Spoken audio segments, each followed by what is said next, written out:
Bonjour les enfants! Nous allons suivre aujourd'hui les aventures de quelqu'un dont vous avez peut-être entendu parler. Un certain Jonas. Ça vous dit quelque chose? Non? Qui c'est celui-là? Ah non, c'est pas un chanteur? Mais non, si c'était un sportif, je le saurais. En fait, Jonas a eu une vie pleine d'aventures. Il était prophète, c'est-à-dire que c'était une personne choisie par Dieu pour s'adresser à son peuple en parole et en acte. De quel peuple? Du peuple hébreu, celui qu'il a appelé en premier. C'est ainsi qu'un jour, il entendit Dieu lui parler. Jonas, lève-toi, va à Ninive, la grande ville, et annonce-lui que sa méchanceté est venue jusqu'à moi. En entendant cela, Jonas a peur et se dit à lui-même: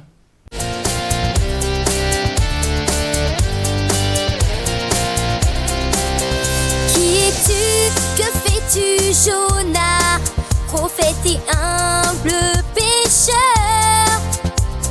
Dieu t'appelle à servir, mais dans ton cœur la peur. Jonas, entends Dieu qui t'appelle. Où que tu sois, souffle du Seigneur. Ne fuis pas, remporte la grâce. Reste croix et marche vers la lumière. Quoi, Ninive? Cette grande ville étrangère est mauvaise? En plus, son nom signifie poisson, barque. Pff, personne ne m'écoutera, on se moquera de moi, on cherchera même peut-être à me tuer. Et puis, ce sont des Assyriens, ennemis du peuple juif et des païens. Jonas préfère les laisser à leur sort de méchants. C'est pour ça qu'il ne veut pas y aller. Il va s'enfuir très loin. Enfin, Jonas veut bien quitter Jérusalem et sa communauté juive repliée sur elle-même. C'est déjà ça, hein? Pourtant Dieu t'a parlé, Jonas. C'est à Ninive qu'il t'envoie. Mais c'est en douce que tu le fuis. La peur, la colère te domine. Jonas, entends-tu qui t'appelle? Où que tu sois, souffle du Seigneur. Ne fuis pas, remporte la grâce. Reste croix et marche vers la lumière. Alors, il embarque sur un bateau en partance pour un pays très lointain, pour Tarsis, à l'exact opposé de Ninive. Il paie sa place et s'installe parmi les passagers.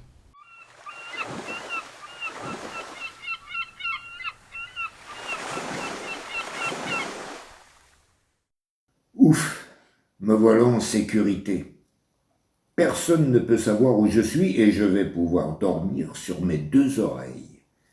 Franchement, quand j'y pense, quelle idée de vouloir m'envoyer à Ninive, du grand n'importe quoi. La vie, la mission, Jonas. Sans amour de Dieu, tu te caches. Dans un bateau, pour Tarsis, tu montes. Mais Dieu ne t'oubliera pas.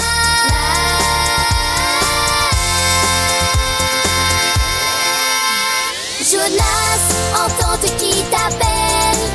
Où que tu sois, souffle du Seigneur. Ne fuis pas, remporte la grâce.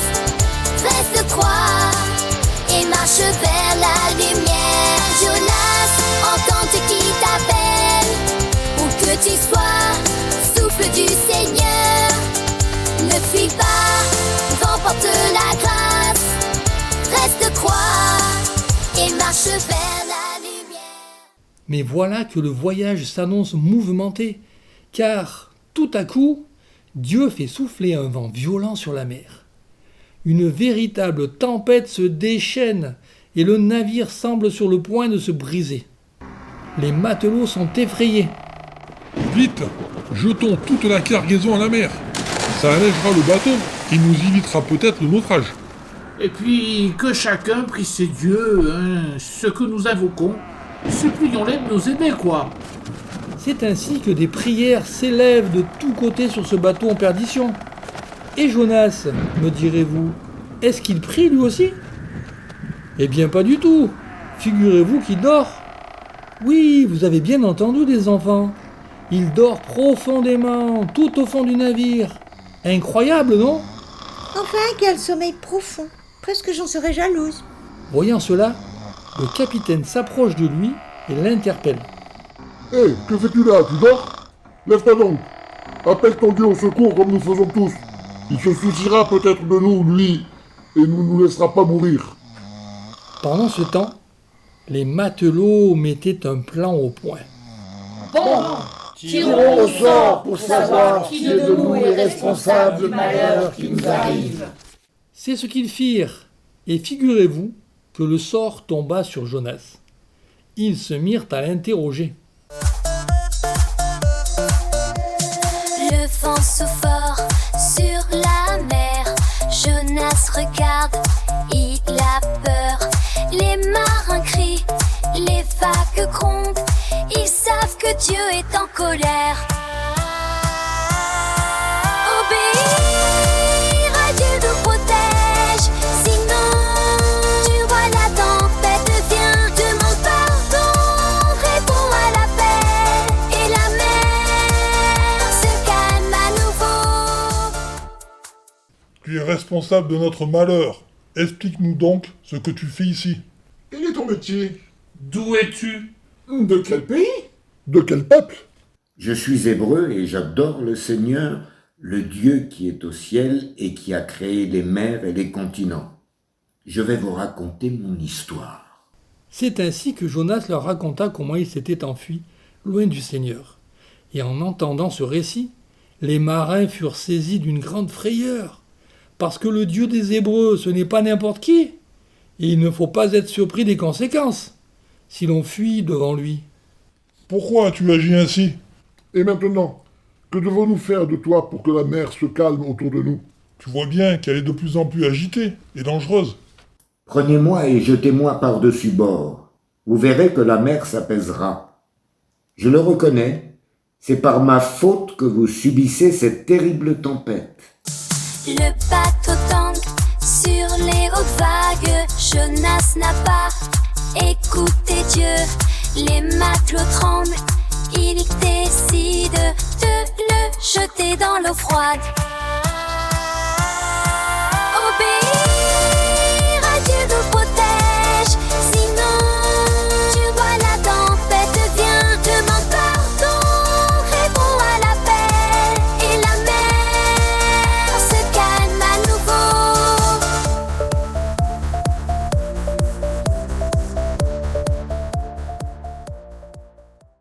Les marins ramaient pour essayer de gagner la terre ferme. Mais c'était impossible, car la mer se déchaînait de plus en plus. Alors, ils appelèrent le Seigneur au secours. Oui, tout à fait. Ils ont cessé de prier leur Dieu pour prier celui de Jonas. Celui des Hébreux, en somme. Marie-Madeleine, qui a invité son village à venir écouter le Christ, a de qui tenir, hein. Mais nous verrons cela plus tard. Ah, Seigneur, ne nous laisse pas mourir à cause de cet homme, mais ne nous rends pas non plus responsables de la mort d'un innocent. Car c'est toi, Seigneur, qui as agi comme tu l'as voulu. C'est ainsi qu'ils jetèrent Jonas à l'eau, et les flots se calmèrent.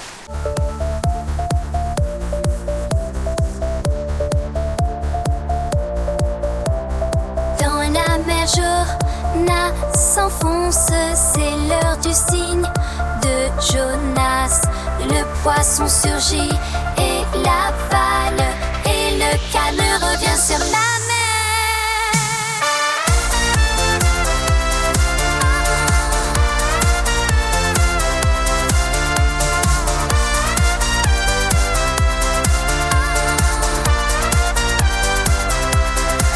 Obéir à Dieu nous protège. Sinon, tu vois la tempête vient. Demande pardon, réponds à l'appel. Et la mer se calme à nouveau. En voyant cela, les matelots furent remplis de crainte à l'égard du Seigneur. Tous ensemble, ils lui offrirent un sacrifice et firent des promesses solennelles au Dieu de Jonas.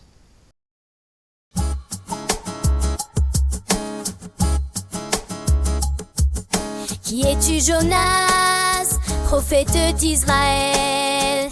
Humble pécheur, appelé à prêcher à Ninive. Mais dans ton cœur n'a peur. Jonas, entends la voix qui t'appelle. Dans la tempête, souffle du Seigneur. Ne fuis pas, le vent porte la grâce. Reste, crois et marche vers la lumière. Dieu t'a parlé, Jonas, à Ninive il te veut. Mais en douce, tu le fuis, la peur te gouverne. Jonas, entends la voix qui t'appelle. Dans la tempête, souffle du Seigneur. Ne fuis pas, le vent porte la grâce. Reste, crois et marche vers la lumière. Tu t'es enfui, Jonas, à Jaffa et son port tu vas. Pour Tarsis, tu embarques obéir, tu ne peux pas. Mais on ne fuit pas là Dieu.